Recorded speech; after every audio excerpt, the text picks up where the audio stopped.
And like, I mean, Dana's like this guy who, I mean, he basically took the sport from being this like, I think it was viewed as like this pretty marginal thing when he got started, right? I mean, I think John McCain was trying to outlaw it, and now it's like, I think it and F1 are the two fastest growing sports in the world. It's got hundreds of millions of people viewing it. It's like, I mean, what Dana's done with the UFC is like one of the most legendary business stories, and the brand is beloved, and I think he's just so he's like a world-class entrepreneur, and he's just like he's got a strong backbone. And I think part of what the conversation that I had with him around joining our board was, okay, like, we have a lot of governments and folks around the world putting a lot of pressure on our company, and like we need some like strong people who are going to basically, you know, help advise us on how to handle some of these situations. And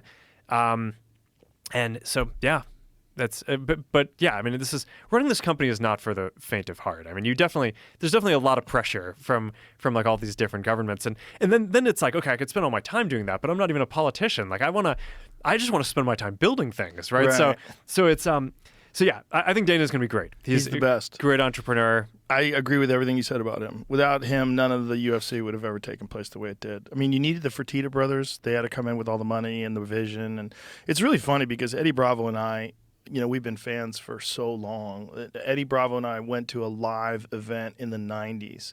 I was working for the UFC as a backstage interviewer, and he went there with Ricky Rocket. You know Ricky Rocket from Poison? No. He's a fucking black belt under the Machados. He's legit, super legit. Really nice guy, too. Anyway, so Ricky Rocket and him were at the UFC, and we were talking about it in the 90s. We're like, you know what the sport needs? Because we were in love with it. We're like, but we were martial artists. We were like, the sport needs some billionaires who just throw a ton of money at it and just get it huge.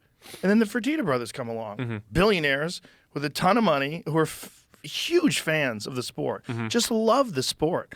You know, we're hiring people like Frank Shamrock to come in and train them and work out, and we're taking jiu-jitsu with John Lewis, and they were really getting into it. And so then they buy the UFC for like $2 million, which is probably the greatest purchase ever, except they were $40+ million in the hole when they financed The Ultimate Fighter. And then that was 2005,